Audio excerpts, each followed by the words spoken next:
Hello ವಿದ್ಯಾರ್ಥಿಗಳೇ, NMMS ಮತ್ತು NTSE ಪರೀಕ್ಷಾ ಸಿದ್ಧತೆಗೆ ಸಂಬಂಧಪಟ್ಟಂತೆ ವಿಶೇಷ ತರಗತಿಗಳಿಗೆ ಎಲ್ಲರಿಗೂ ಸ್ವಾಗತ. ಇಂದು ಇತಿಹಾಸಕ್ಕೆ ಸಂಬಂಧಪಟ್ಟಂತಹ ಪ್ರಮುಖ ಪ್ರಶ್ನೆಗಳ ವಿಶ್ಲೇಷಣೆಯ ತರಗತಿಯನ್ನು ಮುಂದುವರಿಸೋಣ. ಇವತ್ತಿನ ಮೊದಲನೇ ಪ್ರಶ್ನೆ, ಗಾಂಧೀಜಿಯವರ ರಾಮರಾಜ್ಯ ಕಲ್ಪನೆಯ ಎರಡು ತತ್ವಗಳು. ಒಂದನೇ ಆಪ್ಷನ್ ಸತ್ಯ ಮತ್ತು ಅಹಿಂಸೆ, ಖಾದಿ ಮತ್ತು ಅಹಿಂಸೆ, ಸಕ್ರಮ ಕ್ರಿಯೆ ಮತ್ತು ಸಕ್ರಮ ಫಲಿತಾಂಶ, ಹೋರಾಟ ಮತ್ತು ಸತ್ಯ ಅಂತ ಕೊಟ್ಟಿದ್ದಾರೆ. ಮತ್ತೆ ಇನ್ನೊಂದು ಪ್ರಶ್ನೆ ನೋಡೋದಾದರೆ, ಈ ಭೂಮಿ ಎಲ್ಲರ ಅಗತ್ಯಗಳನ್ನು ಪೂರೈಸಬಲ್ಲದೆ ಹೊರತು ಅವರ ದುರಾಸೆಯನ್ನಲ್ಲ. ಈ ಹೇಳಿಕೆ ನೀಡಿದವರು option 1 Sardar Vallabhbhai Patel, Mahatma Gandhiji. Option 2, option 3 Lal Bahadur Shastri, option 4 Subhash Chandra Bose. ಈ ಎರಡೂ ಪ್ರಶ್ನೆಗಳನ್ನು ನಾವು ಉತ್ತರವನ್ನು ತಿಳಿದುಕೊಳ್ಳೋದಕ್ಕಿಂತ ಮೊದಲು ಮಹಾತ್ಮ ಗಾಂಧೀಜಿಯವರ ಒಂದು ಸಣ್ಣ ಪರಿಚಯ ಆಗಬೇಕಾಗಿದೆ. ಭಾರತದಲ್ಲಿಯೇ ಶಾಂತಿ ಮಂತ್ರದ ಮೂಲಕ ಸ್ವಾತಂತ್ರ್ಯವನ್ನು ದಕ್ಕಿಸಿಕೊಡುವಲ್ಲಿ ಮಹತ್ವಪೂರ್ಣವಾದಂತಹ ಪಾತ್ರ ವಹಿಸಿದ ಸ್ವತಂತ್ರ ಹೋರಾಟಗಾರರಲ್ಲಿ ಮೊದಲು ನಿಲ್ಲುವಂತಹವರು ಮಹಾತ್ಮ ಗಾಂಧೀಜಿ. 1920ರಿಂದ 1947 ತನಕ ಗಾಂಧಿಯನ್ ಮಾದರಿ ಅಥವಾ ಗಾಂಧಿ ವಿಧಾನದ ಮೂಲಕವೇ ಸ್ವಾತಂತ್ರ್ಯವನ್ನು ದಕ್ಕಿಸಿಕೊಟ್ಟವರಲ್ಲಿ ಇವರ ಪಾತ್ರ ಹಿರಿದು. ಬಾಪು ಎಂದು ಪ್ರೀತಿಯಿಂದ ಕರೆಸಿಕೊಳ್ಳುವಂತಹ ಮಹಾತ್ಮ ಗಾಂಧೀಜಿಯವರು ಪೂರ್ಣ ಹೆಸರು ಮೋಹನ್ ದಾಸ್ ಕರಮ್ಚಂದ್ ಗಾಂಧಿ. ಇವರು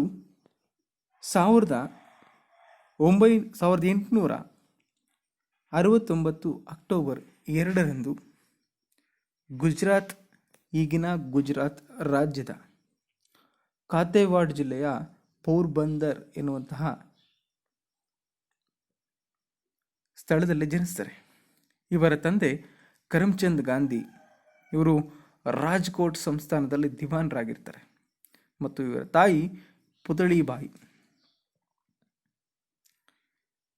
ಇವರು ಜನಿಸಿದಂತಹ ಅಕ್ಟೋಬರ್ 2 ಪ್ರತಿ ವರ್ಷ ಏನಂತ ಆಚರಣೆ ಮಾಡ್ತೀವಿ ಒಂದ್ಸರಿ ಜ್ಞಾಪಕ ಮಾಡ್ಕೊಳ್ಳಿ. ಅಕ್ಟೋಬರ್ 2 ಗಾಂಧಿ ಜಯಂತಿ ಅಂತ ನಾವು ಆಚರಣೆ ಮಾಡೋದನ್ನು ಕಾಣಬಹುದು. ಇದರ ಜೊತೆಗೆ ಅಹಿಂಸಾ ದಿನ ಎಂತಲೂ ಸ್ವಚ್ಛ ಭಾರತ ದಿನ ಎಂತಲೂ ನಾವು ಆಚರಣೆ ಮಾಡೋದು ಕಾಣಬಹುದಾಗಿದೆ. ಇವರು ಲಾ ಕೋರ್ಸನ್ನು ಮಾಡ್ತಾರೆ. ಆ ಲಾ ಕೋರ್ಸನ್ನು ಇಂಗ್ಲೆಂಡಿನಲ್ಲಿ ಕಂಪ್ಲೀಟ್ ಮಾಡ್ತಾರೆ ಮತ್ತು 1893ರಲ್ಲಿ ದಾದಾ ಅಬ್ದುಲ್ಲಾ ಮತ್ತು ಕಂಪನಿಯ ವಕಾಲತ್ತು ವಹಿಸೋದಕ್ಕೆ ದಕ್ಷಿಣ ಆಫ್ರಿಕಾದ ನಟಾಲ್ಗೂ ಕೂಡ ಹೋಗ್ತಾರೆ. ಅಲ್ಲಿಯೂ ಕೂಡ ಇವರ ಹೋರಾಟದ ಕಿಚ್ಚು ಕಾಣಬಹುದು. ಯಾಕಂದರೆ ಅಲ್ಲಿ ಕರಿಯರು ಮತ್ತು ಬಿಳಿಯರ ನಡುವೆ ಇದ್ದಂತಹ ವರ್ಣಭೇದ ನೀತಿಯನ್ನು ಅದರ ವಿರುದ್ಧವಾಗಿ ಹೋರಾಟ ಮಾಡ್ತಾರೆ. ಅಲ್ಲಿ ಪ್ರಾರಂಭ ಆದಂತಹ ಹೋರಾಟದ ಕಿಚ್ಚು ಭಾರತದಲ್ಲಿಯೂ ಕೂಡ ಒತ್ತಿಸಿದ್ದನ್ನು ನಾವು ಕಾಣಬಹುದು. ಭಾರತ ಸ್ವತಂತ್ರ ಹೋರಾಟದಲ್ಲಿ ಅತ್ಯಂತ ಪ್ರಮುಖ ಪಾತ್ರ ನಿರ್ವಹಿಸಿದಂತಹ ಮಹಾತ್ಮ ಗಾಂಧೀಜಿಯವರು ಹಲವಾರು ಹೋರಾಟಗಳನ್ನು ಭಾರತದಲ್ಲಿ ಮಾಡ್ತಾರೆ. ಅಂತಹ ಹೋರಾಟಗಳ ಲಿಸ್ಟ್ ಔಟ್ ಇಲ್ಲಿದೆ. ಕೆಲವು ಪ್ರಮುಖವಾದದ್ದನ್ನು ಮಾತ್ರ ನಾನಿಲ್ಲಿ ಬರೆಯೋದಕ್ಕೆ ಪ್ರಯತ್ನ ಪಟ್ಟಿದ್ದೇನೆ. ಇನ್ನೂ ಹಲವು ಹೋರಾಟಗಳನ್ನು ನಾವು ಕಾಣಬಹುದು. ಈ ಒಂದು ಹೋರಾಟಗಳ ಏನು ಇಸ್ವಿಗಳು ಇವೆ ಮತ್ತು ಹೋರಾಟಗಳಿವೆ, ಇವುಗಳನ್ನು ನೀವು ತುಂಬ ನೀಟಾಗಿ ಜ್ಞಾಪಕ ಇಟ್ಕೊಳ್ಬೇಕಾಗುತ್ತೆ. ಯಾಕಂದರೆ ಇದನ್ನೇ ಆಧರಿಸಿ ಕಾಲಾನುಕ್ರಮಣಿಕೆಯಲ್ಲಿ ಪ್ರಶ್ನೆಗಳನ್ನು ಕೇಳ್ತಾರೆ. ಕ್ರೊನಾಲಜಿಕಲ್ ಆರ್ಡರಲ್ಲಿ ಬರೆಯಿರಿ ಅಂತ. ಅಪ್ಸ್ ಆ್ಯಂಡ್ ಡೌನ್ಸಲ್ಲಿ ನೀವು ಅಂದರೆ ಕಡಿಮೆ ಇಸ್ವಿಯಿಂದ ಜಾಸ್ತಿ ಇಸ್ವಿಗೆ ಅಥವಾ ಜಾಸ್ತಿ ಇಸ್ವಿಗಿಂತ ಕಡಿಮೆ ಇಸ್ವಿಗೆ ಹೇಗಾದರೂ ಪ್ರಶ್ನೆ ಕೇಳಬಹುದು. ಅವರು ಕೈಗೊಂಡಂತಹ ಮೊದಲ ಹೋರಾಟ ಚಂಪಾರಣ್ ಸತ್ಯಾಗ್ರಹ ಅಂತ. 1917ರಲ್ಲಿ ಮಹಾತ್ಮ ಗಾಂಧೀಜಿಯವರು ಬಿಹಾರದಲ್ಲಿ ಒಂದು ಚಂಪಾರಣ್ ಎನ್ನುವಂತಹ ಸ್ಥಳ ಇದೆ. ಆ ಸ್ಥಳದಲ್ಲಿ ನೀಲಿ ಬೆಳೆಯಿಂದ ಸಂತ್ರಸ್ತರಾದಂತಹ ರೈತರ ಪರವಾಗಿ ಚಂಪಾರಣ್ಯಲ್ಲಿ ಮೊಟ್ಟ ಮೊದಲ ಚಳುವಳಿಯನ್ನು ಹಮ್ಮಿಕೊಳ್ತಾರೆ. ಪ್ರಶ್ನೆ ಕೇಳಬಹುದು, ಮಹಾತ್ಮ ಗಾಂಧೀಜಿಯವರು ಹಮ್ಮಿಕೊಂಡ ಮೊಟ್ಟ ಮೊದಲ ಚಳುವಳಿ ಯಾವುದು ಅಂದರೆ ಚಂಪಾರಣ್ ಸತ್ಯಾಗ್ರಹ ಅಂತ ನೀವು ಉತ್ತರ ಬರೀಬೇಕಾಗುತ್ತೆ. ತದನಂತರ 1918ರಲ್ಲಿ 2 ಹೋರಾಟಗಳು ಜರುಗ್ತವೆ.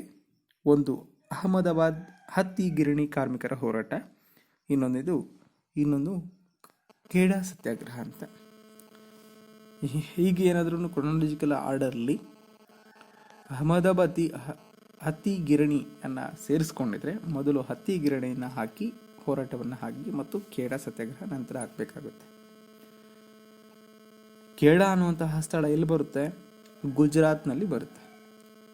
ರೈತರ ಮೇಲಿನ ತೆರಿಗೆಗೆ ಸಂಬಂಧಿಸಿದಂತಹ ಈ ಒಂದು ಹೋರಾಟದಲ್ಲಿ ಗಾಂಧೀಜಿಯವರು ಭಾಗವಹಿಸಿ ಯಶಸ್ಸು ಕೂಡ ಆಗ್ತಾರೆ. ತದನಂತರ ಇವರು ಖಿಲಾಫತ್ ಚಳುವಳಿಯನ್ನು 1920ರಲ್ಲಿ ಅಂದರೆ ಖಿಲಾಫತ್ ಚಳುವಳಿಗೆ ಸಪೋರ್ಟನ್ನು ನೀಡ್ತಾರೆ ಮತ್ತು ಅಸಹಕಾರ ಚಳುವಳಿಯನ್ನು ಹಮ್ಮಿಕೊಳ್ತಾರೆ 1920ರಿಂದ 22. ಈ ಅಸಹಕಾರ ಚಳುವಳಿಯ ನಂತರ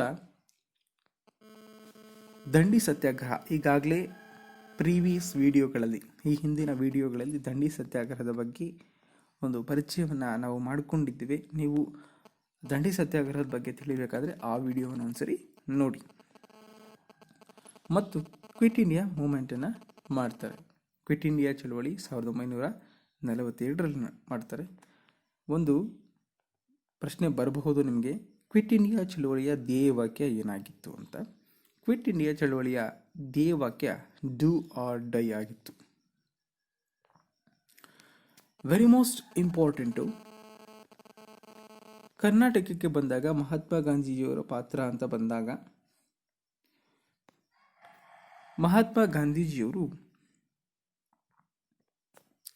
ಕರ್ನಾಟಕದಲ್ಲಿ 1924ರಲ್ಲಿ ಜರುಗಿದಂತಹ ಕಾಂಗ್ರೆಸ್ ಅಧಿವೇಶನದಲ್ಲಿ ಅದರ ಅಧ್ಯಕ್ಷತೆಯನ್ನು ವಹಿಸಿಕೊಂಡಿರ್ತಾರೆ. ಈ ರೀತಿ ಆದರೂ ಪ್ರಶ್ನೆ ಕೇಳಬಹುದು, ಅಥವಾ ಬೆಳಗಾವಿ ಕಾಂಗ್ರೆಸ್ ಅಧಿವೇಶನ ಎಷ್ಟರಲ್ಲಿ ಜರುಗಿತು ಅಂತಲೂ ಕೇಳಬಹುದು.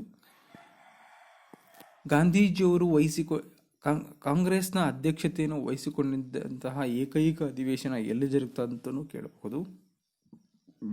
ಬೆಳಗಾವಿ ಅಧಿವೇಶನಕ್ಕೆ ಸಂಬಂಧಪಟ್ಟಂತೆ ಈ ಕೆಳಗಿನ ಹೇಳಿಕೆಗಳು ಯಾವುವು ಅಂತ ಹೋದರೂ ಕೇಳಬಹುದು. ನೀವು ಪ್ರಿಪೇರ್ ಆಗಬೇಕಾಗುತ್ತೆ. ಮಹಾತ್ಮ ಗಾಂಧೀಜಿಯವರು ತಮ್ಮ ಸ್ವಾತಂತ್ರ್ಯ ಹೋರಾಟದಲ್ಲಿ 3 ತಂತ್ರಗಳನ್ನು ಬಳಸ್ಕೊಳ್ಳೋದನ್ನು ನಾವು ನೋಡಬಹುದು. ಒಂದು ಸತ್ಯ, ಅಹಿಂಸೆ, ಇನ್ನು ಲಾಸ್ಟು ಪರೋಕ್ಷ ಪ್ರತಿರೋಧವನ್ನು ವ್ಯಕ್ತಪಡಿಸ್ತಾ ನಾವು ನೋಡ್ಬೋದು. ಸತ್ಯಾಗ್ರಹ ಈಗಾಗಲೇ ಕೇಳಿದ್ದೆ. ಇದ್ರ ಜೊತೆಗೆ ಹಿಂದೂ ಮುಸ್ಲಿಂ ಬಾಂಧವ್ಯವನ್ನು ಇವರು ಬಯಸ್ತಾರೆ. ಇಷ್ಟು ವಿವರಣೆಯನ್ನು ನಾವು ನೋಡಿದಾದ್ಮೇಲೆ ಪ್ರಶ್ನೆಗಳಿಗೆ ಹೋಗೋಣ. ಗಾಂಧೀಜಿಯವರ ರಾಮರಾಜ್ಯ ಕಲ್ಪನೆಯ 2 ತತ್ವಗಳು, ಇದು ನೇರವಾಗಿ ಪ್ರಶ್ನೆ ಕೇಳಿರ್ತಕ್ಕಂಥದ್ದು. ಈಗಾಗಲೇ ಹೇಳಿದ್ದೀನಿ, ಸತ್ಯ, ಅಹಿಂಸೆ ಮತ್ತು ಪರೋಕ್ಷ ಪ್ರತಿರೋಧ ಅಂತ. ಗಾಂಧೀಜಿಯವರು 2 ತತ್ವಗಳು ಅಂದರೆ ಅಹಿಂಸೆ ಮತ್ತು ಸತ್ಯ, ಆ ಮೂಲಕ ಸ್ವಾತಂತ್ರ್ಯವನ್ನು ದಕ್ಕಿಸಿಕೊಡುವಂತಹ ಗುರಿಯನ್ನು ಹೊಂದಿರ್ತಾರೆ. ಮತ್ತು ಈ ರೀತಿಯ ಪ್ರಶ್ನೆಗಳು ಈಗಾಗಲೇ ಅಂಬೇಡ್ಕರ್ ವಿಚಾರವಾಗಿ ಕೂಡ ಡಿಸ್ಕಸ್ ಮಾಡಿದ್ದೀವಿ. ಅದಕ್ಕೋಸ್ಕರ ನಿಮ್ಮ ಪುಸ್ತಕದಲ್ಲಿ ಬರ್ತಕ್ಕಂತಹ ಇಂಪಾರ್ಟೆಂಟ್ ಪ್ರಮುಖ ಸ್ವತಂತ್ರ ಹೋರಾಟಗಾರರು, ದೇಶದ ಪ್ರಮುಖ ವ್ಯಕ್ತಿಗಳು ನೀಡಿರ್ತಕ್ಕಂತಹ ಪ್ರಮುಖ ವಾಕ್ಯಗಳನ್ನು, ಹೇಳಿಕೆಗಳನ್ನು ನೀವು ಒಂದು ಕಡೆ ನೋಟ್ ಡೌನ್ ಮಾಡಿಕೊಂಡು ನೋಟ್ಸನ್ನು ಪ್ರಿಪೇರ್ ಮಾಡಿಕೊಂಡ್ರೆ ಇಂತಹ ಪ್ರಶ್ನೆಗಳು ಎಷ್ಟೇ ಬಂದರೂ ಕೂಡ ನೀವು ಈಸಿಯಾಗಿ ಉತ್ತರಿಸಬಹುದು. ಇವತ್ತೇ ನೀವು ಆ ಕಾರ್ಯ ಮಾಡ್ತೀರಿ ಅಂತ ನಾನು ನಂಬ್ತೇನೆ. ಎಲ್ಲರ ಪ್ರಮುಖ ವ್ಯಕ್ತಿಗಳ ಹೇಳಿಕೆಗಳನ್ನು ಒಂದು ಹಾಳೆಯಲ್ಲಿ ಬರ್ಕೊಂಡು ನಿಮ್ಮ ಪರ್ಸ್ನಲ್ ಕೋಣೆಯಲ್ಲಿ ಕೂಡ ನೇತಾಕೊಂಡ್ರೆ, ಒಂದು ಚಾರ್ಟ್ ಮಾಡಿಕೊಂಡು ನೇತಾಕೊಂಡ್ರೆ ಅದು ಹಲವಾರು ಸ್ಫೂರ್ತಿದಾಯಕವಾದಂಥ ಹೇಳಿಕೆಗಳು ಅದರಲ್ಲಿ ಇರೋದನ್ನು ಕಾಣಬಹುದು. ಅದರಿಂದ ನೀವು ಸ್ಫೂರ್ತಿಗೋದು ಕೂಡ ಆಗಬಹುದು ಅಂತ. ನೆಕ್ಸ್ಟ್ ಪ್ರಶ್ನೆಗೆ ಹೋಗೋಣ. ಈ ಒಂದು ಪ್ರಶ್ನೆಗೆ ಉತ್ತರ ಮಹಾತ್ಮ ಗಾಂಧೀಜಿ. ನೆಕ್ಸ್ಟ್ ಪ್ರಶ್ನೆಗೆ ಹೋಗೋಣ. ಜವಾಹರ್ಲಾಲ್ ನೆಹರೂರವರಿಗೆ ಸಂಬಂಧಿಸಿದ ಹೇಳಿಕೆಗಳು. 1967ರ ರಾಷ್ಟ್ರೀಯ ಕಾಂಗ್ರೆಸ್ನ ಅಧ್ಯಕ್ಷರಾಗಿದ್ದರು ಅಂತ ಉತ್ತರ ಕೇಳಿದರೆ, ಭಾರತದ ವಿದೇಶಾಂಗ ನೀತಿಯ ಶಿಲ್ಪಿ ಅಂತ ಕೊಟ್ಟಿದ್ದಾರೆ. 1934ರಲ್ಲಿ ಕಾಂಗ್ರೆಸ್ನೊಳಗೆ ಸಮಾಜವಾದಿ ಪಕ್ಷ ಸ್ಥಾಪನೆ ಮತ್ತು ಸಂವಿಧಾನ ರಚನಾ ಸಮಿತಿ ಅಧ್ಯಕ್ಷರು ಅಂತ ಕೊಟ್ಟಿದ್ದಾರೆ. ಇಂತಹ ರೀತಿಯ ಪ್ರಶ್ನೆಗಳನ್ನು ಬಂದಾಗ ಆ ಒಂದು ಪ್ರಮುಖ ವ್ಯಕ್ತಿಗಳ ಒಂದು ವಿವರಣೆಯನ್ನು ತಿಳ್ಕೊಳ್ಳೋದು ಅವಶ್ಯಕತೆ ಇರ್ತದೆ. ಸ್ವತಂತ್ರ ಭಾರತದ ಮೊಟ್ಟ ಮೊದಲ ಪ್ರಧಾನಮಂತ್ರಿಗಳು ಜವಾಹರ್ಲಾಲ್ ನೆಹರು. ಇವರ ಒಂದು ಹುಟ್ಟುಹಬ್ಬವನ್ನು ಏನಂತ ಆಚರಿಸ್ತೀವಿ, ಜ್ಞಾಪಕ ಮಾಡ್ಕೊಳ್ಳಿ. ಆ ಒಂದು ಏನಂತ ಆಚರಣೆ ಮಾಡ್ತೀವಿ ಅನ್ನೋದನ್ನು ನೀವು ಕಮೆಂಟ್ ಸೆಕ್ಷನಲ್ಲಿ ಕಮೆಂಟ್ ಮಾಡಿ. ಭಾರತದ ಪ್ರಧಾನಿಯಾಗಿ 1947ರಲ್ಲಿ ಸ್ವತಂತ್ರ ರಾಷ್ಟ್ರವಾಗಿ ಸ್ಥಾಪನೆಯಾಗಿದ್ದಂತಹ ಭಾರತದಲ್ಲಿ 1947ರಿಂದ 1964ರ ತನಕ ಏನು ಮಾಡ್ತಾರೆ, ಇವರು ಭಾರತದಲ್ಲಿ ಪ್ರಧಾನಮಂತ್ರಿಗಳಾಗಿ ಸೇವೆ ಸಲ್ಲಿಸ್ತಾರೆ. 1964ರಲ್ಲಿ ಇವರು ಮರಣವನ್ನು ಹೊಂದ್ತಾರೆ. ಭಾರತೀಯ ಮಕ್ಕಳು